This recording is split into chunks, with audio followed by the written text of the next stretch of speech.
Good evening, ladies and gentlemen.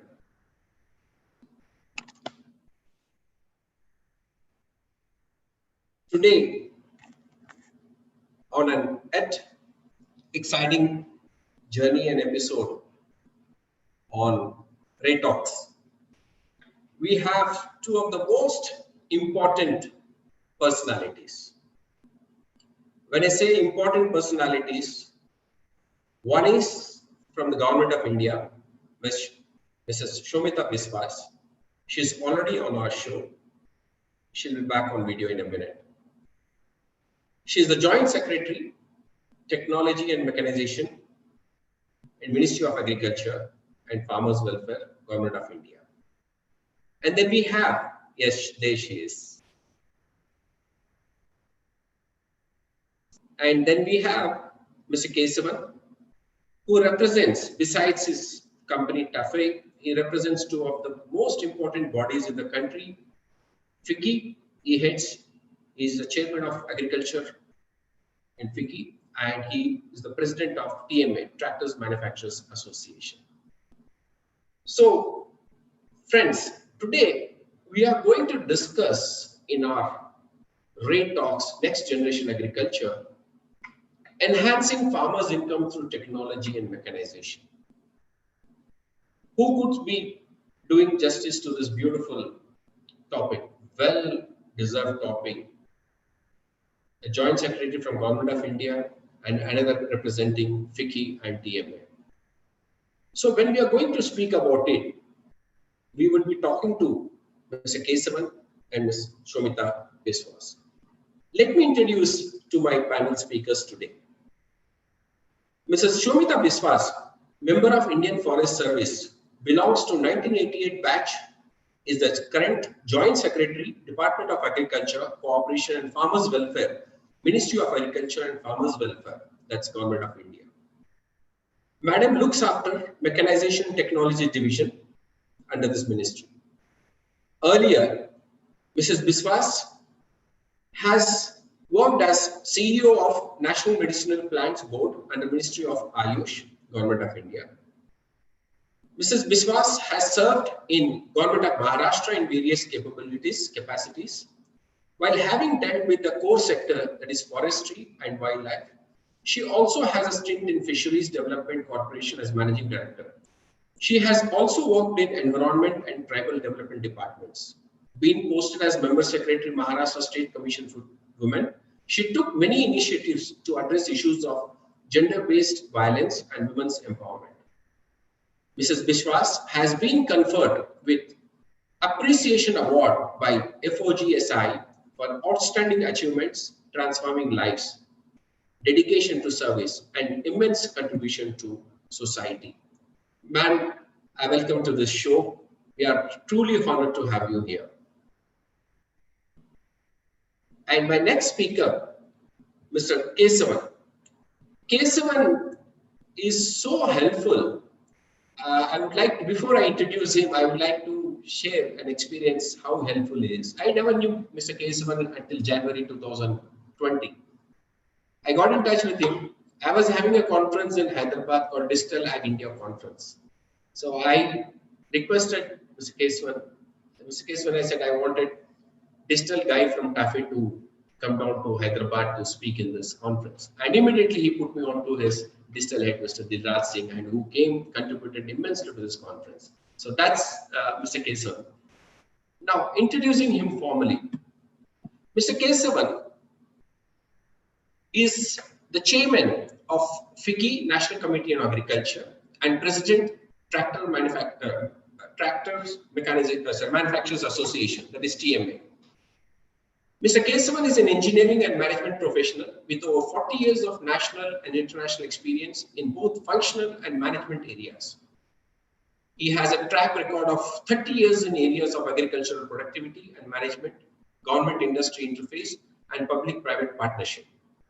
Currently, he is the Group President, Corporate Relations and Alliances for TAFE, that is Tractors and Farm Equipments Limited.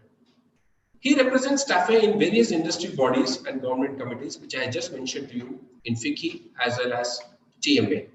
So, Mr. Keswan, you're also welcome and honored to have you with your perspective on this subject. Thank you, sir. Yeah. So with these two awesome speakers, I'll quickly introduce myself, Ray Consulting. Ray Consulting brings substantial experience in the diversified agriculture sector by advising leading players across in India and Southeast Asia on a range of strategic, commercial, and operational issues.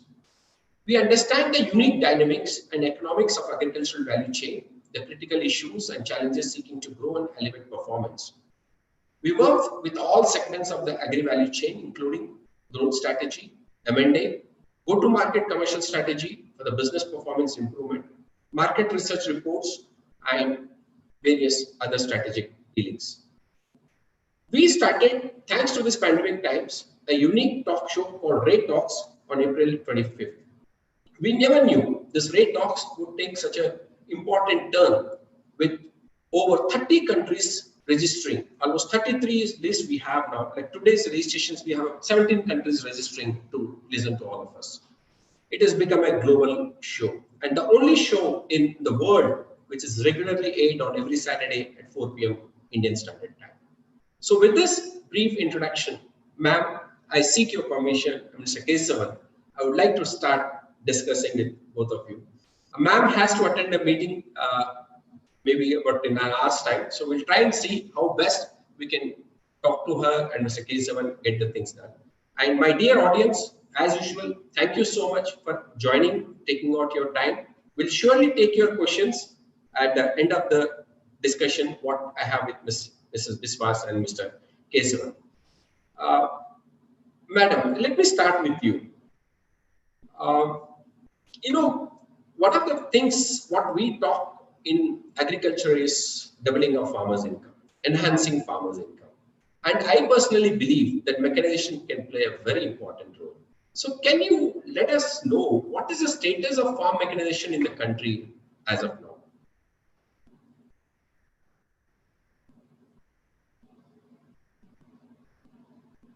Ma'am, can you unmute yourself?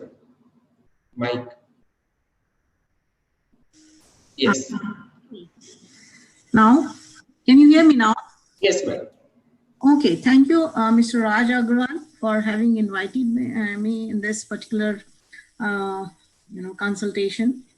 And I'm really honored to be here with you all. And it is a great opportunity for India to be part of this talk show where 17 countries country representatives are here.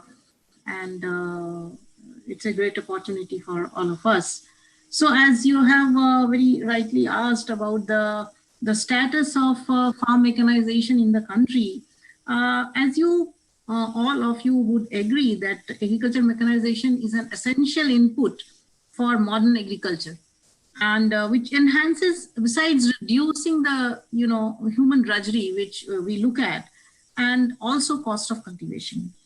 So therefore, at present, it also improves the efficiency of whatever inputs farmers are using at the moment. It improves the mechanization is a enabling factor to improve the efficiency of all the inputs that farmers are adding, to grow different kinds of crops.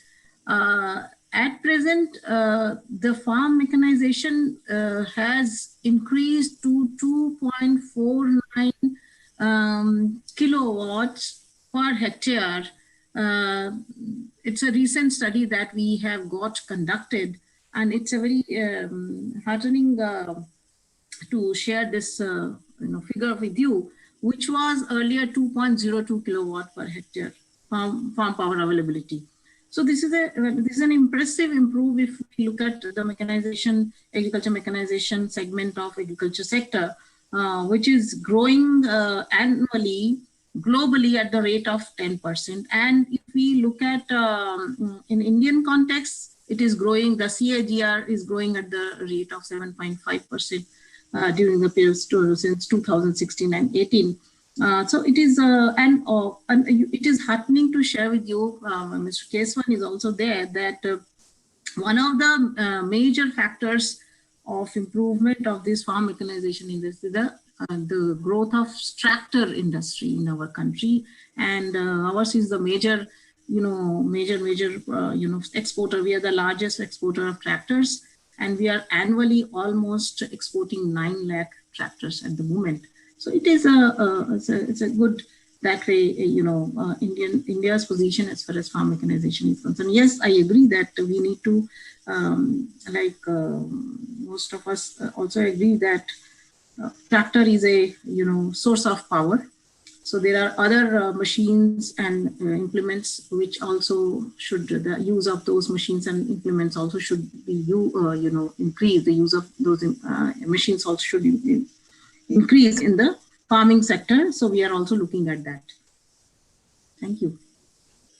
That's very important messages you gave, Raman, that the improvement of from 2.03 to something like 2.24 mechanization percentage, and the role of tractors, it's not just tilling the land, but various others, including power or transportation. So, Mr. Kesan, I'll move to you. So, mechanization is also a way where I feel can reduce a lot of wastage in the farm. So, what do you think mechanization will help in achieving this? And what do you think about wastage? Can anything more be done? I mean, because see, doubling of farmers, if I get doubling, increasing farmers' income, not necessarily the farmer has to increase the yield in his fields. It also, like we say, saving a rupee is earning a rupee.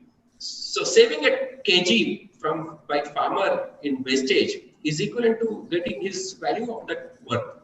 So how do we go about it?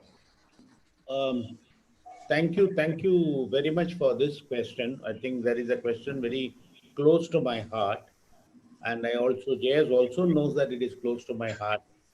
See, for me, any wastage in the farm, let me divide into two: up to the farm head and beyond the farm head. Let me first talk only up to the farm head. See, the wastages happen in many areas. All the inputs are wasted, whether it is fertilizer, but pesticide, water, power, or even the soil quality. I consider this as the main inputs for any agriculture. And if you do not take care of this, every single of this gets wasted one way or the other. The other thing is seeds, the main item which goes in. So you look at the 6 elements. The wastage is one area. Second is post harvest. During harvest and post harvest, there are wastages. For me, the mechanization can actually save this in a big way. Whether if you are really looking at, I'll just give you one simple example which has happened in the last rice harvesting in Tamil Nadu, rice sowing in Tamil Nadu. One small farmer invented a capsule, Yes. like a capsule what we eat as a medicine.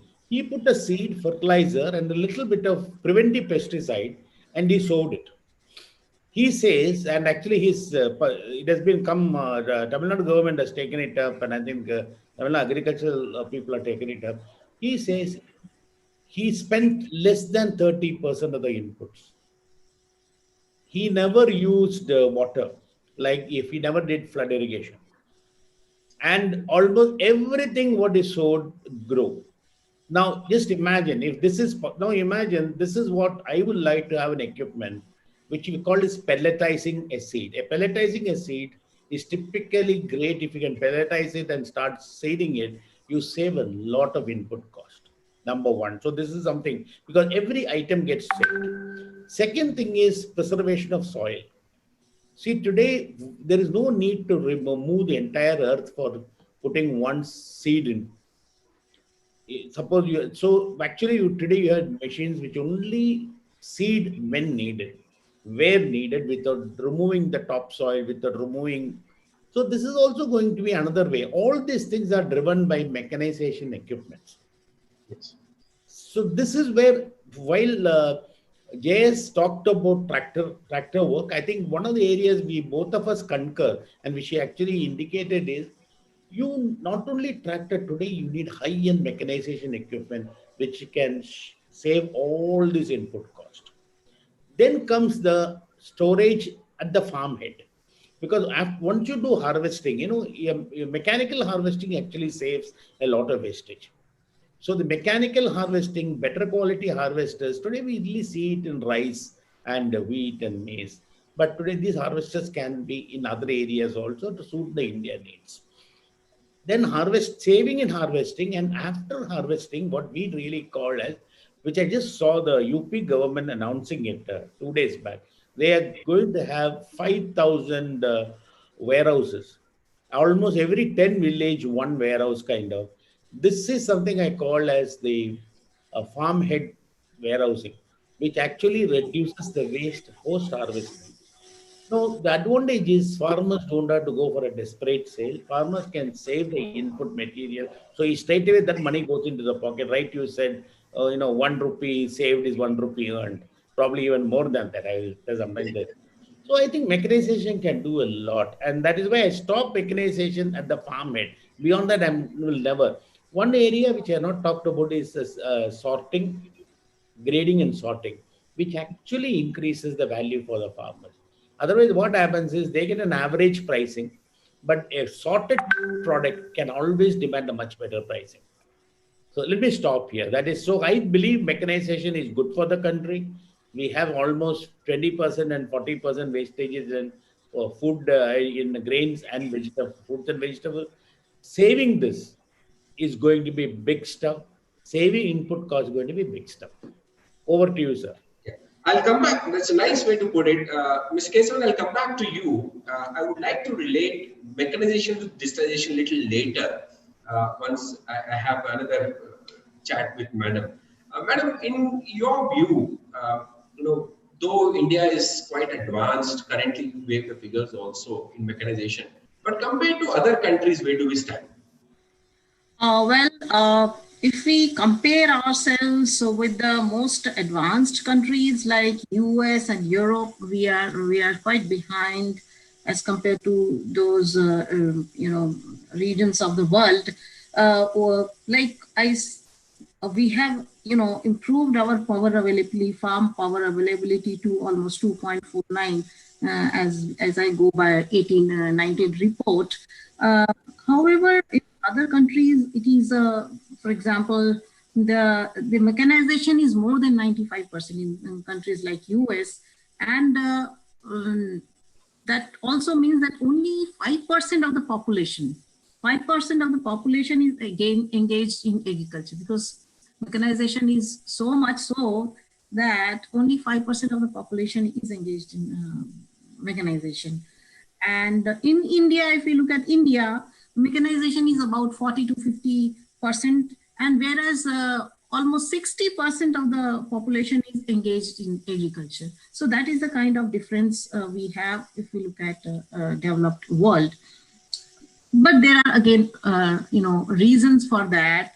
Of course, we have a huge population, and there are other socio-economic factors which I'm not going to go into. But I would definitely look at the, we have a very 15 agroclimatic zones, which makes the mechanization all the more challenging in agriculture. When we look at the diverse kind of agroclimatic zones, and then we have in the north, if we see, we have Himalayas, we have Alps, and then if you go to the south, we have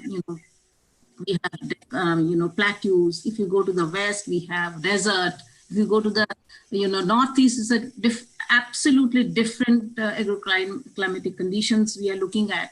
So therefore, taking all these factors together, the mechanization becomes really, really very challenging. What mechanization we are talking for, Rajasthan will be very different for the northeastern states. And what we are looking at in the states of Jammu and Kashmir or Himachal Pradesh will be very different to what we are looking at in the southern parts of the country. So therefore, given this challenge, also I think we have achieved a lot, because when we look at the kind of, when we started, I mean, from independence till now, we have achieved food security. That's a great Absolutely. And now is the time that we should focus on nutritional security. That's what I feel. True. We have achieved food security. Now we should go for nutritional security. This is the right time that we should focus on that. And definitely, I have a lot of hopes in mechanization. Mr. Keswan has referred to sort of, issue of wastage, and he has also touched upon kind of precision farming. These are the areas which we should definitely focus on now. Ma'am, thank you. I'll come back to you on the initiatives from the government of India's time. From the government of India's side, what needs to be done and what's been taken, so that in the better interest of the our audience, they'll come to know what the initiatives. So, Mr. Kesan, back to you. See, you mentioned about wastage and all. Now, I have a question. You spoke about farm head. Now, how do you feel mechanization can strengthen the farmers to reach to market, and what are the interventions needed, you feel? Okay, you see, again, there are two topics here. One is mechanization up to the farm head. Yes. Second is mechanization beyond the farm head. See, mechanization beyond the farm head is an extremely important topic because the farmers need to ensure that whatever the goods they produce has to be sold or moved to the end user, the fastest time and the safest ways without, that's where all the wastages come in. So what the way I look at it is, here it is little beyond mechanization, but I think let me still talk about it as a part of mechanization. What I really look forward is that we need to have good transportation models and logistics which actually takes care of these needs. One good thing, I think the initiative, the government has looked at the initiative. Probably we can come back to that later. JS will be able to throw a lot of light on the initiatives, what's been done by the government. So the question is, the farmers' ability to reach the market is also going to be hugely helpful for the digitalization what is happening. Today, the digitalization in the country, where even the government of India has decided to come with a complete digital database of all the farmers and linking all the farmers across India, I think is going to create a transparent area where the farmers will know where I can sell, what better price I can get, and the buyers know where to go to get the right thing. So you're really converting the Indian farming market into a truly business model with the aid of, here I'll only limit the technology to the digital technology, and also creating an infrastructure so that produce can be moved from the point of origin to the point of use. Plus, one very important thing I think we'll have to look at it is also the value add what you have to do to the produce, which you can call it processing. In the initially, first level will be sorting, grading, then processing. The processing also increases the shelf life of the products tremendously. So that also is something I think is. I'm not going to get into the laws which has been promulgated on it, but I think we are going in the right direction. I mean, that much I can 101% say. It's good move. We are going in the right direction. It's going to help the farmers. Why I'm saying going to help the farmers is, if you have been accustomed to the mandi, if you have been accustomed to working with the middleman always calculates what is the likely loss and then only pays the farmer. So, I mean, people think that middleman takes the loss. It is in reality the farmer takes the loss every time. So, imagine there is no loss or you reduce the loss. The person who gets benefited is the farmer. Thank you. Yeah. I think from there, I see mechanization. Generally, mechanization being on field, from field to the warehouse or stuff like that. Now, coming back to ma'am, see, mechanization, I feel, has got two big advantages for the country. One is, supported interventions by the government of India. If I may know, what are the interventions government of India is creating to mechanize the farms in whichever way it can be? And two, I personally feel it is a huge opportunity for employment. When I say employment, self-employment, for example. So what are the skill development plans government has to do to enhance the mechanization for farming? Government of India is, has implementing two schemes at the moment. Those are going on full swing. One is submission of farm mechanization, which is going on since 1914, 15 as of now. And as all of you will agree that as the time is passing, the farm holding is reducing. And therefore, as a result, the farmers are, getting less and less output out of its, farm holding. So therefore, for that small holding, it becomes not so profitable to purchase a machine for an individual farmer for mechanization. Barring the farmers who are economically well off, who have a larger piece of land, they can still afford to purchase machines, tractors, and those kinds of implements to improve the efficiency of farm inputs. But looking at the large chunk of farmers, meaning a large number of farmers, as you would, all of you would agree that more than 80% of farmers are small and marginal farmers. So the government is looking at those farmers, and therefore this particular submission on farm mechanization has been initiated, whereby implements, farm equipments, machines are given to them, distributed them on a subsidized rate to individual farmers. Second very important thing is, initiative of custom hiring center. So custom hiring center is, sort of in a particular area, region, or in a block or a village, custom hiring center is set up where machines are available. Small and marginal farmers can hire those machines and then use those machines in their field. And along with that, we are also sort of having some kind of technological interventions to improve the use of this custom hiring center. We have, there's an app called Farm Machinery Solutions app we have initiated, whereby the farmers can register on that app. They can, requisition their demand of machinery on that. And then CHC operators, CHC service providers are also there on that app.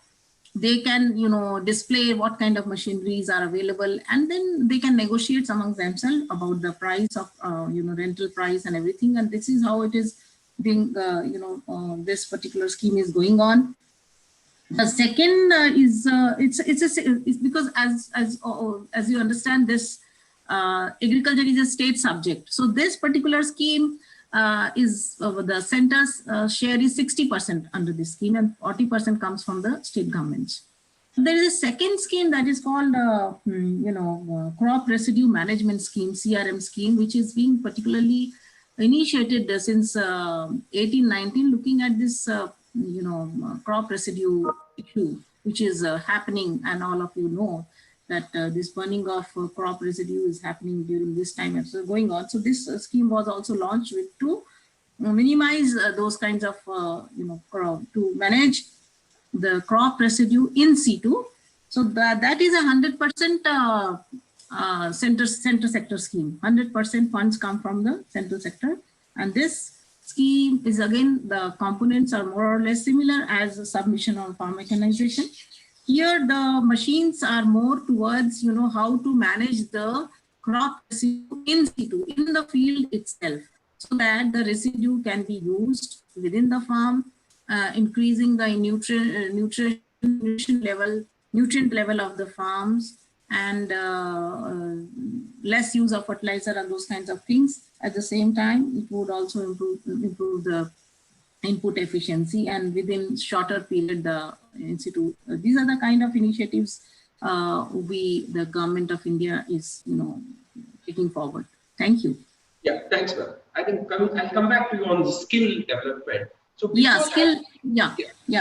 just like to. So you mentioned about CHC. I think TAFE is one of the most important corporates who has taken a step much before anybody has done on corporate hiring centers, where they are doing an extremely good job under the social arm of the cafe. And we also have under custom hiring centers, like, recently one of the young boys, Arjun, who had appeared on our show from a company called Jai Kisan. They are trying to link fintech with the agtech and hiring the equipments to the farmers, taking it closer to them.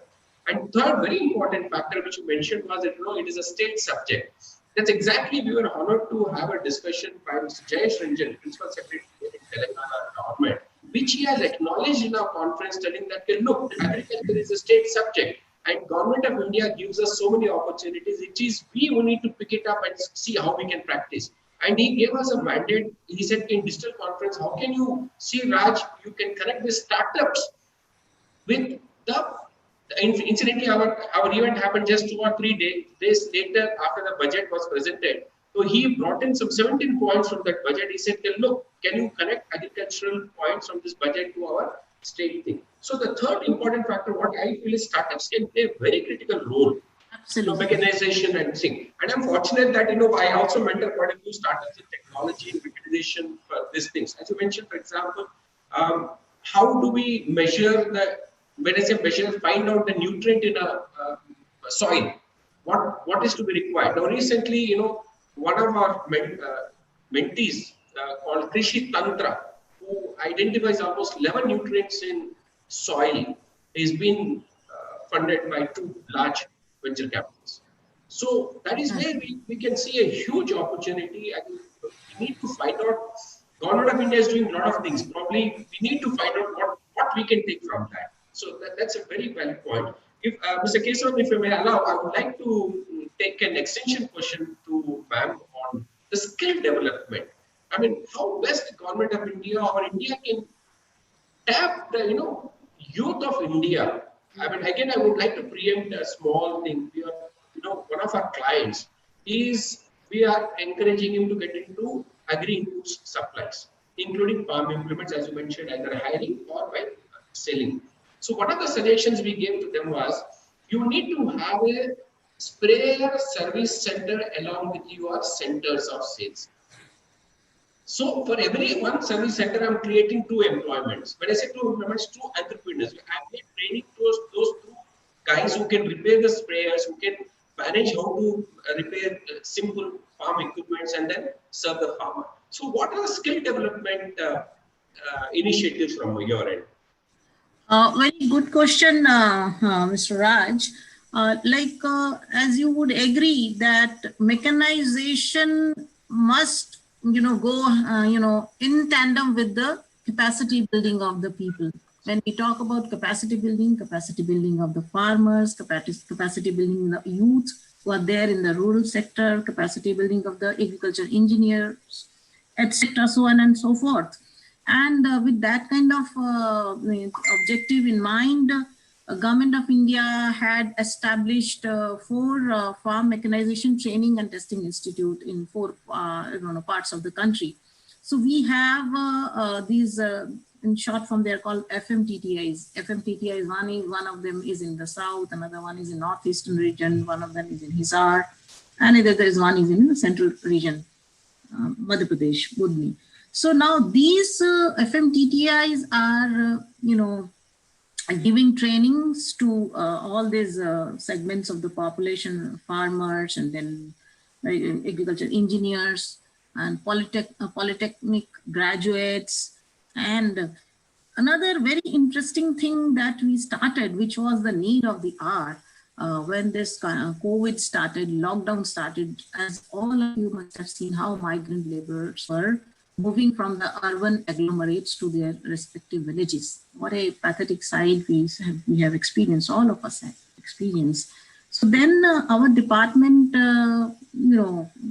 came up with an idea, why not to give some kind of, skill development training to these youth who are going back, because after going back also probably they'll not get any kind of job. Yes. So we started an absolutely innovative way of bringing this migrant labor to this FMTTI. 2 FMTTIs we identified, because we identified there are 6 such states who have huge number of migrant laborers: Rajasthan, UP, then Madhya Pradesh, Jharkhand, Bihar. These are the six, and Orissa. So these are the six states are identified from where large number of youth migrant labor were moving from urban back to their villages. So we developed the training program, skill development training program quickly for them. And then we also tried to realize if, once we bring them to, our FMTTIs, the issue of their daily wages would also come. So I personally said, no, then let us add in their training program one wage component also, so that they are keen to come, stay there for 1 month and take the training.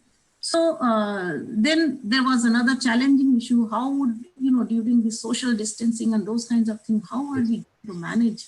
So it was a really, really challenging task for all of us. And but I'm happy to share with you all that we are doing it very successfully, and they are being trained in different kinds of trainings. And we are also maintaining social distancing. It was so great challenge. You cannot imagine what kind of challenges we face, bringing them from somewhere, some interior village of Bihar or some interior village of Rajasthan to Budni or to Hisar. It was a great challenge. My entire team, I personally used to talk to the secretaries and those people, send them like that. They would say, we don't have any bus. How do we send them? How do we? Okay, send them. We'll pay for it. We made provision. We made modifications in the scheme. Whenever such challenges came, and we got great support from our secretary, from our minister, and now I'm happy to announce, which was an initiative. Now we have added that as a chapter in our submission on farm mechanization. Now there is a chapter. Now institutionalization of this particular initiative has happened. Now this thing was started only for 3 months, but now when we said no, this is a good thing, because we want that youth should get employment at the rural area. If that can happen, what best better than this thing can take place. So we added a chapter on skill development of migrant labor of youth in our SMAM scheme. So those kinds of initiative Government of India is taking, and I'm very proud of that. Thank you. That's very interesting. Sometimes pandemics is also given opportunities but challenges to someone like you. So in fact, this reminds me, J&K had their promotional event in Hyderabad in, I think it was February or early March. They were supposed to have a mega conference in May for this development of J&K. A young IAS officer, Mr. Ravinder, was here. So when I got in touch with him in sometime in April, May, he said, Raj, हम लोग खाली अभी station और बस अड्डे पे खड़े हैं. Receive a batch of migrants, send a batch of migrants. Right. So migration is both ways. It's not that only from one state they're all moved to the other state. Absolutely, yeah. So he said, then once we get them, we need to accommodate them. We need to, as you said, that kind of social distancing people were not even aware of. So many challenges. And hats off to all of you. I think you spent. There's so many. I can narrate so many incidents. Our own institution people, they themselves are so much apprehensive. They were, one case was positive, and when this thing started, the COVID was there, it was still spreading. So the entire IFM institution people said, no, they cannot do it because one of the trainee was found positive. Then we took initiative. We called this thing, okay, let us isolate him. Let us start the training after 14 days. Let us do this. Lot of, hand-holding, lot of confidence generation among the staff, among the people, among the trainees who have come. Day-to-day basis, we were monitoring, and still we are doing that. But ultimately, the result is really amazing. Our industry, agri industry, when I had my first webinar on 25th April, in fact, that is a time nothing was clear. Nothing was clear, April, May. So I had some very senior people from our industry, especially agrochemicals, and they said, thanks to Government of India's initiatives, my truck was stuck on a highway. One email cleared the truck to reach the factory. They said, never we have seen such a beautiful thing happening. I think in fact, we have seen a lot of empathy coming in from every sector and hand. Absolutely, absolutely. Empathy, it's not sympathy, it's not beyond that. And each one has started understanding, "Chalo bhai, wo ruka hua, uska kaam kar do jaldi se," kind of a thing. And I mean, you're all in the forefront, not just monitoring, but I think you're a part of it. That's awesome. Yeah, absolutely. Thank you for giving this. So, Mr. Kesavan, so again, I'm linking so much technology and mechanization with my conference, which happened in thing. There we had one professor, Professor Manjeet Singh from Punjab Agriculture University, who is one of the stalwarts in mechanization. He did a very, I mean, he put a very nice line. He said, mechanization technology will go hand in hand. And sometimes, not sometimes, he said many times, mechanization is a precursor for a digitization. So I will move from mechanization to a different kind of question to you. Is that how important is data in agriculture and how digitization or AI can help farmers? Okay, see the digitization and artificial intelligence. Why I think I'll go this back to the JS question. JS pointing out India has got 15 agroclimatic zones. Every agriculture done in every pocket of India has its own way of doing agriculture. And there is nothing that you can do to farmers and tell them everything has to be uniform. That is not going to work in India. It does not work in the world.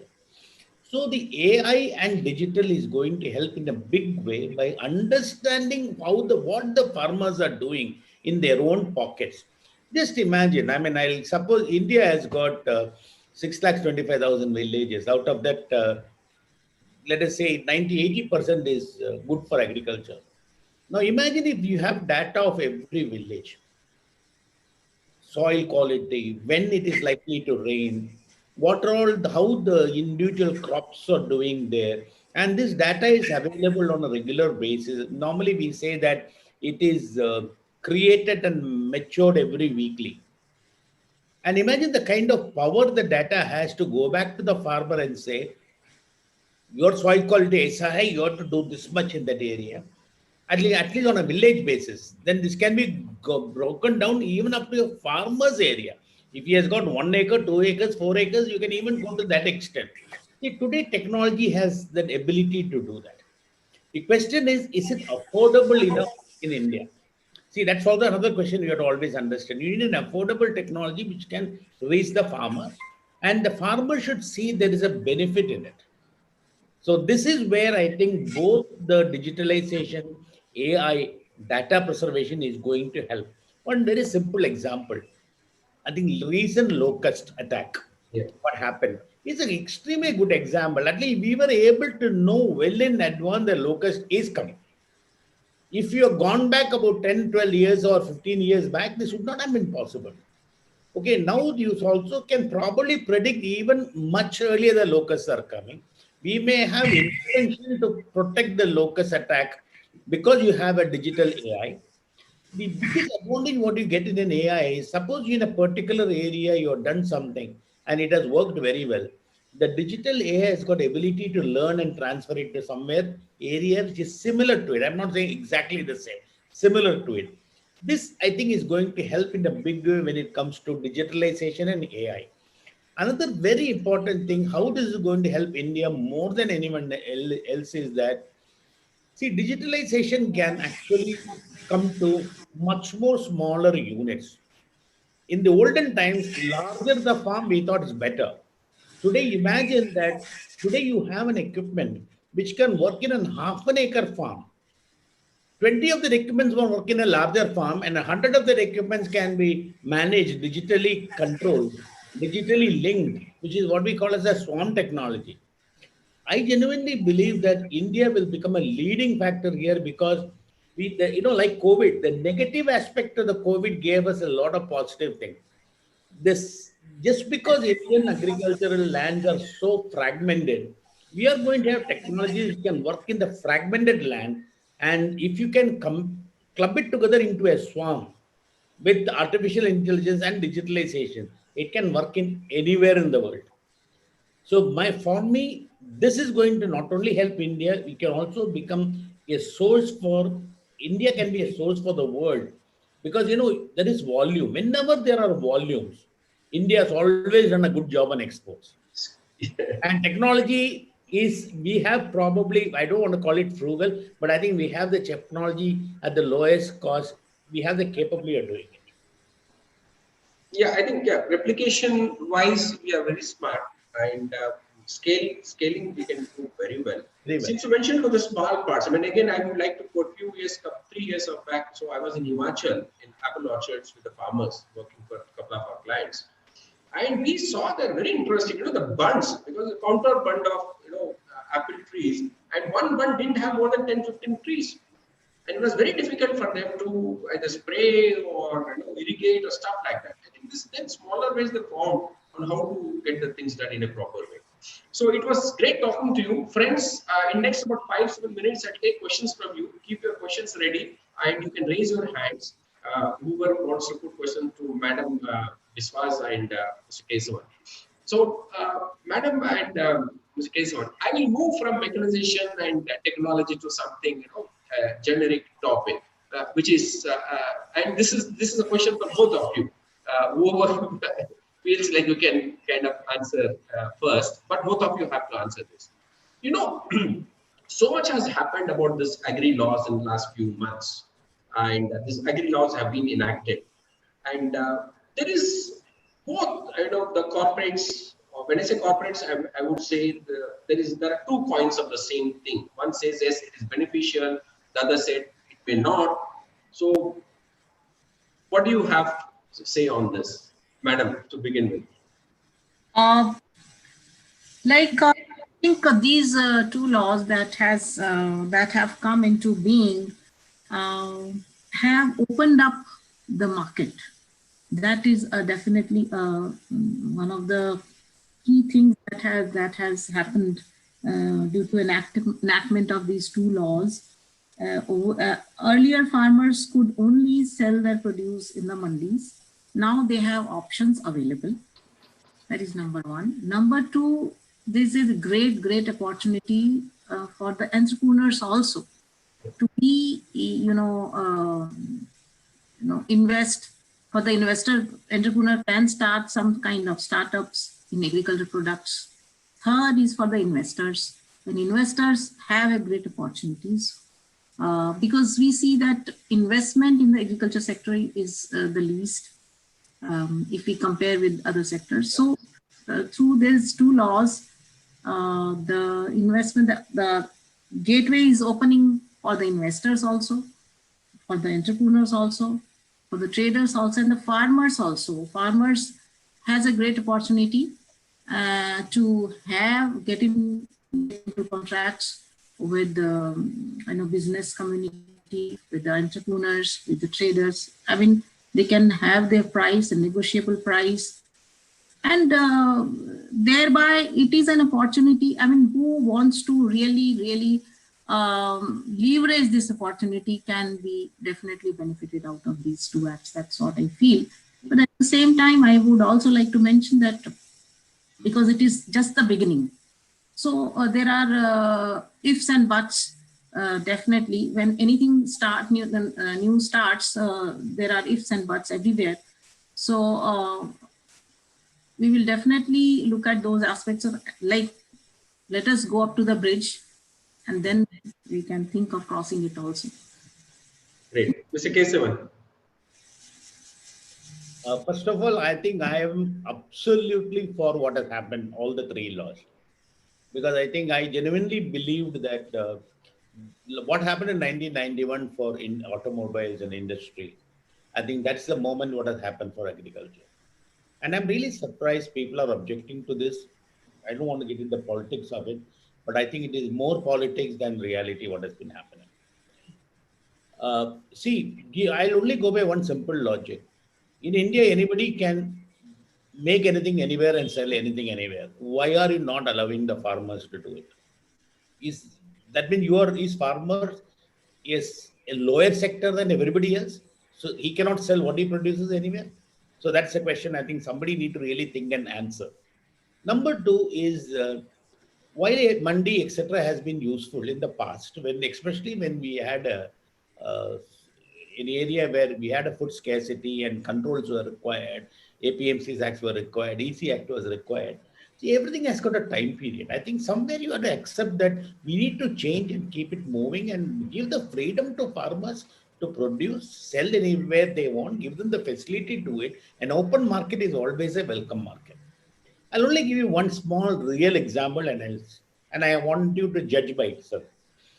I'm going to talk about a state. I'm not going to name what state it is because it can be a little embarrassing. Just during the April month, the mandis went on a strike because 2.5% was introduced by the government as a mandi, additional mandi charges, because they wanted to use it for development at that time. So they had a problem of water. So they wanted to collect this and use it for water. Every mandi fellow objected and they went on a strike. So I did talk to the agricultural secretary and said, sir, you're doing it at a very wrong time because this is the time Fazal comes into the market, farmer has got money. So if you do something like this and mandi fellows act funny, you're really going to put the farmers. He says, Keshan, don't worry about it. He said, I have opened out 2,000 private people can buy directly. Okay. And he says that, believe me, mandi people will come and agree with me in 1 day or 2 days, everything will get settled. And believe me, Mr. Raj and JS, I mean, genuinely, I hats off to that agricultural secretary. But nobody really heard about that Monday strike after 2 days. Because why this happened? There is farmers an opportunity sells other than Monday also. Now, this is the strength I want to give to the farmer. And unfortunately, now the same state is objecting to this. So I won't name the state. So that is the problem of reality and politics. And I think we need to go beyond all this to make things what is. See, I'm not saying oppose what is not right, but don't oppose for the sake of opposition. And I think it is very unfair. And, I know sometimes the JS can't say that openly. I can say that as an individual capacity. I will definitely say that. I think this is good. And the only people who have been objecting has been the people from Punjab, Haryana, where always, if you look at it, the history is 85% of the purchases on wheat and rice were done from there. And they always got the MSP. It is not that they never got the MSP. So what is there to cry? Now, if you come to down south and even in Andhra and Telangana, none of us really got affected. Kerala went an extent to go one step more and said, okay, even vegetables I put a MSP. But they have never said that anybody can't buy it.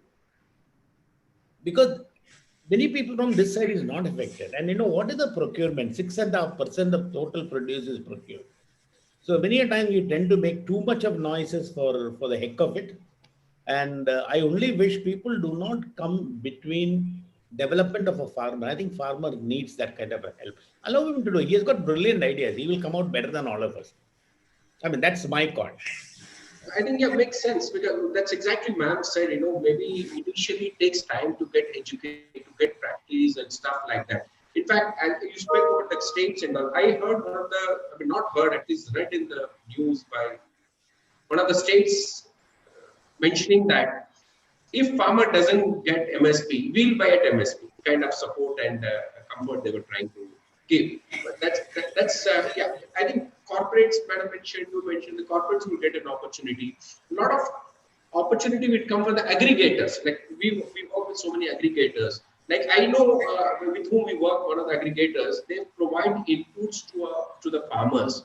Now trying to track what produce they could get, and they are trying to track what quantity and quality of produce they can get, and they are connecting to the markets, I mean online, and they are ensuring that कि भाई आपको not now 2 महीने के बाद में so much quantity to be getting, can you connect and give a price to these farmers? So that kind of things are also started happening. Great. Now my last question to both of you, then we'll take questions from the audience and then we'll read out some questions. Last week I had Anil from Samunati talking to me. I put this question to him also. I said, Anil, what do you feel that next 10 years agriculture would be? Then he said, Raj, I don't need 10 years, I need 5 years. So that's the reason I reduced the time to 5 years. So what do you feel that where agriculture should be in next 5 years, or where will it lead to improve the farmers' lives, incomes, and of course all of ours? Well, the things are changing, reforms are happening, and that all of us are experiencing reforms in terms of governance, reforms in terms of regulation. Uh, in all aspects of agriculture, reforms are happening. But a need of the hour is to leverage the democratic dividend that India has. And technology can play a very, very important role, which we had been discussing from the beginning of this session, that technology can play a very, very important role to make agriculture profitable for this, 80% of the population whom we are, sort of we are talking about. And not only for the farmers, but also for the entrepreneurs, youngsters who want to do something in the agriculture sector. And I've seen that there's the boys, girls from IITs, IIMs, they want to really do something good for the society, and as well as for the overall, good of the farmers and people in the, I know there's a group of IITians who are supplying milk to, many of the societies. They are aggregating. So that way, so if we, this kind of environment, environment is building up, that's what I feel. And the technology will play a very, very, very, very important role. And the important part would be played by the corporate sector also. When they make a right choice to make the investment in the agriculture sector, with these laws have come into being, with the use of these laws, the leveraging these laws, the investment from the corporate world, private investment would be very, very important. And third, very important aspect is the investment in R&D, research and development. Then only we can really, really leverage the technological aspect. Even if we talk about mechanization, we talk about digitalization, or precision farming. So these are the kind of things, and technologies should be such that we can take those technology to the last farmers of a village, last farmer of this village who should be able to use this technology. So that is the kind of innovation, the environment of innovation, is building up, that is required. And the fourth thing is marketing and trade. I think everything boils down to marketing and trade. Until and unless we have market for any product, whether agriculture or non-agriculture products, nothing is going to really happen. So therefore, the marketing and trade should, I think everything should emanate from there. So we need to have the market created, developed, whether within the country, outside the country, for the agriculture or agriculture produce. So that kind of quality of produce we need to ensure. And the systems should be, enabling systems should be there, put in place. Governance structure should put in place to, make this sector really productive. And this is a great opportunity at the moment available to all of us. Thank you. Yes, I think, yeah, great. Yes, Ms. Kesar. You need to unmute, please. I take the last point what JS talked about. See, I genuinely believe agriculture in India is complicated. In the sense, it's a state subject, it's a central subject. It also falls between 10 ministries because, you have an agriculture ministry, you have a processing, then you have the laws and the rules and the pest content comes under another ministry. Then you have transportation, then you have transportation again, rail, water, everything. Plus, then you have gel ministry coming in. So it's actually a complicated subject. It's as complicated as taxation. If we look at it, central tax and state tax were state tax was state subject, central tax was central subject. And we had to create a GST, creating a consensus between everybody. I think agriculture very badly needs an agricultural council. I know I've been making a lot of noise about it in every session. why I say that, I'm not saying that it is to dictate the states or dictate the center. It is to ensure that whatever we do, there is a consensus, and we are not looking at the 5-year term of election wins. It is not going to work in agriculture. You need a long-term roadmap which has to be agreed by everybody. Every player has to come in, like railways trying to run a cold chain. Okay, what I want is, boss, you do it, but get chip in so that they also agree with your idea. Otherwise, there'll be some opposition state saying no, some other body saying yes. I think that's not good for India, not today, on a long term. So my request is create agricultural council, what you did for GST, in a similar pattern.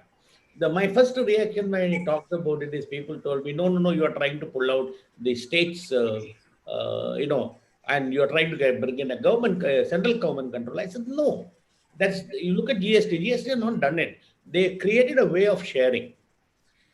Only because of this pandemic, we had some problem. Otherwise, this should have rolled out much better. Everything right, JS said, initially there will be problems. Rules are not solution. Rules are only directions. And the solutions come in implementation. So my request is implementation need to be with a good council where everybody is present. I think my genuine feeling is Ministry of Agriculture, somebody senior enough need to lead this effort. Like GST council are led by somebody from a state at that time, if you realize. And that is how it's really, somebody need to lead it and create this. And then you will find, because it also going to help domestic, it is also going to help in exports. Exports is today, it's all knee-jerk reaction. And I'm sure JS will also appreciate Apida works differently, Mapida works differently, MOA works differently, everything is in its own. And then you have people like the storages like central warehousing, etc. Everything hangs loose. I think everything need to work in unison, and you need a platform to do this. I know it's not easy, but if you don't start moving it and creating something like that and bring that, I'll always say that this is something like you need a conductor who can bring harmony from the different instruments. Every instrument is very good, beautiful. But if it's going to create funny noises, you're not going to get a music. So my feeling is that conductor is going to be a good agricultural council, and that can make the whole difference in India. But let's not forget, agriculture is huge for India. Huge. And it's got many repercussions, and we can be the football along with Africa for the world. So why not? And I think especially in this pandemic times, thanks to the current years, both monsoon and proactive steps from the agriculture departments, industry, both sides, I feel next 2 years Indian economy would be boosted with the rural economy. It's so much dependency and happening all around. Thank you. I will take quickly the questions from the audience. So RK Goel has put a question. I think Madam has already answered that. He was asking, is there any some projects done so far as public-private partnerships? She mentioned there's so many opportunities are there. Is there anything you would like to add, Madam, on this, on private-public partnerships in mechanization? Yeah, it is already there. We have under RKVY funds that we are supporting the startups, and many startups are on mechanization only. And that kind of opportunities are already available within our schematic guidelines of RKVY. Great. So I'll take question from Mr. Patil. Chidaman Patil, can you unmute and introduce yourself? Are you there, Mr. Patil? Please unmute. Okay. I'll go to Dr. GVK Rao. Dr. GVK Rao, can you pose a question on mechanization? Namaskar ji. Namaskar, sir. I request on the government reforms which will help the farmers. I am a farmer. As a farmer, what we are looking, please, on this, procurement of paddy, wheat, almost all godowns are filled, and it doesn't need for 7 years. 7 years godowns are kept, simply wasting the money and also the bore wells, the agriculturists, most of them doing a bore well water for the paddy. This is the one immediately has to be changed, the reforms in the government, which is mechanization. Certainly, the mechanization is the going to be answer. But today, even weed, removing weed, each farmer he is like a killing him. The weed removal, we go to moon, we do so much research, but weed removal, we don't have how much is costing, either manpower or otherwise going for the Roundup, which is the chemicals, which is dangerous for the food to all arsenic, lead, mercury. Yeah. It's all Yeah. coming. We have to be very careful. Natural farming and other threats are there. And infrastructure. See, in the villages, any roads or water, the power is some places the power, but the water and roads and go down particular the cold chain.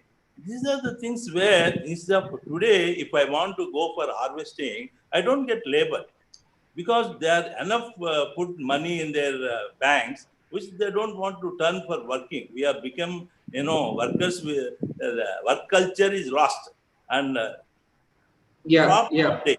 We have to declare a crop holiday. If Yes. that starts, Yeah. imagine what's going to happen. So we need the reforms. If you give me time, I may I may put 2, 3, which Yeah. is No, I required. think Madam has to leave in next 2 minutes, Doctor. Please. Yeah. Yeah. Okay. Now, see, there's a question from Rahul Bhargava. Is NICRA, NICRA, on its way to scale pan India with central funding? Madam.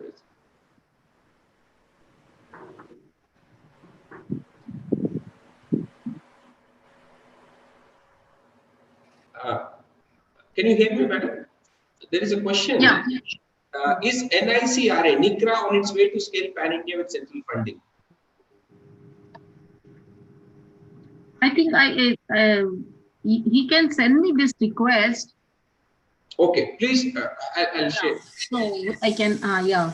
Sure. I will pass on this particular question to the concerned division and get back along with the address and everything. Yeah. Now there is, so again, it says remunerative prices against grades of quality in markets are required at scale. Food safety should attract a premium. Can entire value chains have to become traceable? Yeah, traceability is an important issue, definitely. When you want to market your product, and if you look at the quality of any product for that matter, not only agriculture, any product for that matter, traceability is an important aspect. Yeah, it is, and it also ensures the quality where from the product is coming, and it's an important aspect. And one should, if somebody is want to come to this particular segment, it would be good idea to focus on this particular aspect also. Before we part, and I thank both of you, and a minute each from each one of you on takeaway, closing remarks. Thank you, Raj Agrawal, for having invited me. Thank you. Honored. Mr. Kesavan? Yeah, I think it's been a good experience, and I think more of these kind of talks actually is going to help people to understand. As I rightly said, I think JS also says that, see, you cannot expect solutions coming out like this. Solutions takes time, but the most important is these things can help to create a roadmap, and at least you can see whether are we going to meet the roadmap as we go ahead. I think that's going to be the most important aspect of agriculture in India. I think many of these dialogues is going to help, and I know that the government also will be happy to listen to people, questions being asked by the attendees, all these things, because they are asking, because that's a pain point for them. So these are good to know, and good to way to take a corrective action. And thanks for that, Raj. Thanks a lot. Thank you, ma'am. Thank you, Mr. Kesavan. I think madam has to rush immediately. Yeah. I tried to match the time. She's gone. And thank you, Mr. Kesavan, for joining. And it's great fun talking to both of you. Thanks. Bye-bye, audience. Please stay safe in this COVID times. And as you all know, you can like, subscribe, forward our right now. In fact, we are live on YouTube. We've started last couple of weeks, and then you can visit our social media pages in Facebook, LinkedIn, like our pages.